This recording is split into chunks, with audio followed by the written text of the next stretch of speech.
Kontiki quickly left the gathering of other children, heading over towards the monk, guided by two of the Moon family members, taking a slight bow before the man. Hello, my name is Kontiki.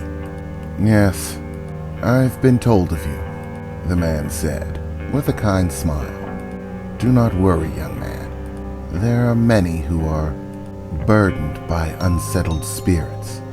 I am quite skilled, and I'm certain that I can help you. Thank you, sir, Kontiki said with a smile as he stood back up from his bow. Now, come along. We would like to finish this quickly. I do have other jobs to get to, he said as they began to walk towards a room within the manor. As Kontiki and the others entered, they found Master Roma there waiting. Yes, I see that you have arrived. Thank you for coming. It is our deepest honor to help you of the Moon Clan, the monk said, bowing his head towards Master Roma. You do have the skills necessary to achieve the goal, correct? Master Roma asked. Yes, I assure you, of my fellow brethren, I am the most skilled. The temple has spared no expense, as the Moon Clan is one of the most prominent shinobi clans in all of Japan. Only the best would suffice. As such, they have sent the most capable monk they have. Myself, sir, he said, as he returned to a standing position from his bow. I assure you, regardless of what the trouble be, I can handle it, he said with a gracious smile. Well, this gives me confidence. So, what is it that haunts our young friend here? He said, gesturing towards Kontiki. Do you know? Surely, if you are of the skill that you attest to be, you should be able to read it. I'm sorry, but that is unfortunately a misconception. There are a great many things that I can read, the monk replied. But simply because it exists does not mean I will be able to sense it or tell you what it is. Surely enough, if it were a demon, I could sense its demonic essence. But there are many other entities that exist, some of which are much harder to detect.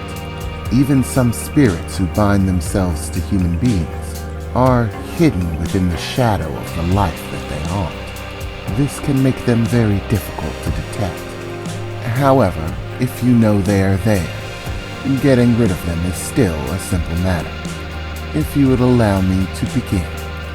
Yes, Master Roma replied. Do your work, monk. As you wish, he said as the monk looked over to Kontiki. Young man, if you would please step towards the center of the room, the monk said, giving a kind gesture. As Kontiki did as he asked, over the next few minutes, the monk began to lay out small slips of paper in patterns surrounding Kontiki, laying them upon the ground, placing them on the walls, and finally removing from his person a small vial of ink and a brush, drawing a symbol upon Kontiki's forehead. Now, whatever this being is that haunts you, I shall bring it into the light and banish it. No more shall it stalk you, the monk said with a kind smile in Kontiki's direction, as Kontiki looked past his shoulder to see his mother's shadowy form standing there. Tell him to stop. You have to tell him to stop, Kontiki, she said, as Kontiki suddenly looked frightened and surprised. She had never spoken to him while he was awake before. As the monk saw his face, he turned around for a moment, looking behind him, before turning back to look at Kontiki. Tell me, do you see her now? Yes, Kontiki replied. She's telling you to stop. She's telling me to tell you to stop. If he keeps going, he'll have to suffer, she said, looking at Kontiki. She says that if you keep going, you'll suffer.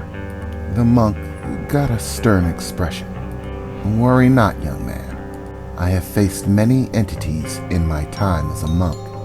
I assure you, whatever it is, I can handle it. Spirits of negativity like this often become irate when they sense their end coming. It is simply a jest. She wishes to frighten me away, but she will not find me so easily intimidated. I am a very experienced monk, with countless years of experience under my belt. I will not be frightened away by a meager ghost. Your troubles will soon be over, young lad, the monk said as he stepped away from Kontiki. He's making a mistake, Kontiki, his mother's apparition said. If he continues, the consequences will be his own, she said as Kontiki looked down at the floor, gritting his teeth. In the moment, he suddenly began to feel fear for the man. He had spent so long with his mother looming over him. This was his opportunity to lay her to rest. Was it really because she was afraid? Or was the monk really in danger? Kontiki couldn't tell. He didn't truly understand.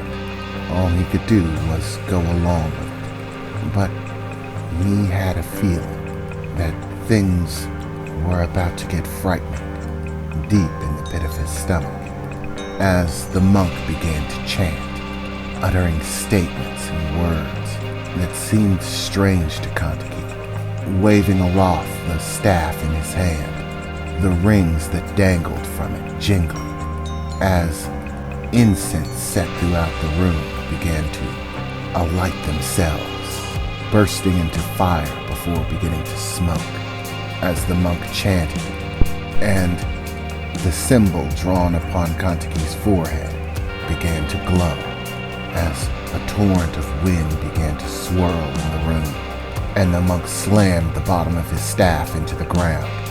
"Now, step forward, spirit," he exclaimed as the wind kicked up, intensifying, the young master of the clan looking on in astonishment, his two guards beside him as their hair fluttered in the breeze, and suddenly a dark specter holding a female form began to apparate to everyone in the room, no longer visible only to Kontiki. Awash with colors that flowed through the shadows, the feminine figure stood there unflinching. "I see you now, spirit," the monk said as he lifted his staff aloft, pulling from his robes 6 talismans, throwing them out into the air as they all whipped out, taking place in the air as if they were placed on solid objects, 6 of them. "By all the elements that bind life to this realm, earth, wind, fire, water, light, and darkness," the monk said as he thrust his staff into the center of the circle created by the talismans afloat in the air, at which point all of them seemed to magnetize, quickly sticking and wrapping around the staff. "I banish you, spirit! Be gone!" the monk said, clasping the staff as he lunged forward at the specter, thrusting the end of the staff into her chest as a bright flash of light began to emit, pulsing out into the room, a flowing golden light that filled all that was in sight. And yet, the shadowy figure remained unmoving, unflinching as it stared at the monk as he pressed forward with the staff. Suddenly, the staff began to crack, warp, and splinter, even the bronze fixtures, and in a single instant, the entire thing shattered into tiny pieces that burst into flames, scattering across the floor as the monk began to step back, looking at the specter in astonishment and terror. "What are you?" he said, beginning to grit his teeth. "Be gone with you," he said as he whipped out one talisman after another, flinging them at the specter. As each one of them impacted, simply bursting into flame of a different color, dissipating to nothing, as she began to take steps towards the monk, slowly, methodically approaching him, as he flailed one talisman after another in her direction, chanting those chants of his, different statements and coordinations, throwing seals in different patterns that would fly at her and then burst before dissipating to nothing. None of them slowing, stopping, or halting her movement. None of them even causing her to flinch as she paced in his direction still, until finally the monk, stepping back and away from her, found only a wall behind him, no longer able to move backwards. As she approached him, finally he stopped trying to throw those seals at her, simply staring at her in horror. "What are you?" She reached up one shadowy hand, laying it across the side of the monk's face gently. "Kantaki is mine," she exclaimed softly, as in a sudden explosion of red, the monk himself burst, exploding, blood and viscera scattering across the wall, the floor, the ceiling, leaving a stain that seemed to splatter half the room in blood that drenched everything, as everyone else looked on in horror. And just as the blood seemed to settle, it began to retract, slowly rushing back in towards the central location where the monks once stood, and as it did, finally closing in on his final location, it all rushed back together in a single motion. In a swirl of aberrant light, the monk stood there, again, fully formed, completely untouched, his robes just as pristine as they were before, as a look of sheer terror ran across his face. Tears ran down his eyes and cheeks, dripping across his cloak as he shivered and shook, staring at the apparition, the sound of water hitting the floor as he seemed to have lost control of his bodily functions. "Do you understand now?" she said, staring at him. "Kantaki is mine." And with that, all of the talismans spread around the room burst into flame, burning away to nothing, disappearing, and with it, the visibility of the apparition itself. Now the only one who could see her was Kantaki once again, as the monk shriveled to the ground, sitting in a pile of his own mess, shivering and shaking, staring out into space as his teeth clattered against each other, as if he was freezing, unable to hold still, and unable to move all at the same time, completely overcome with terror.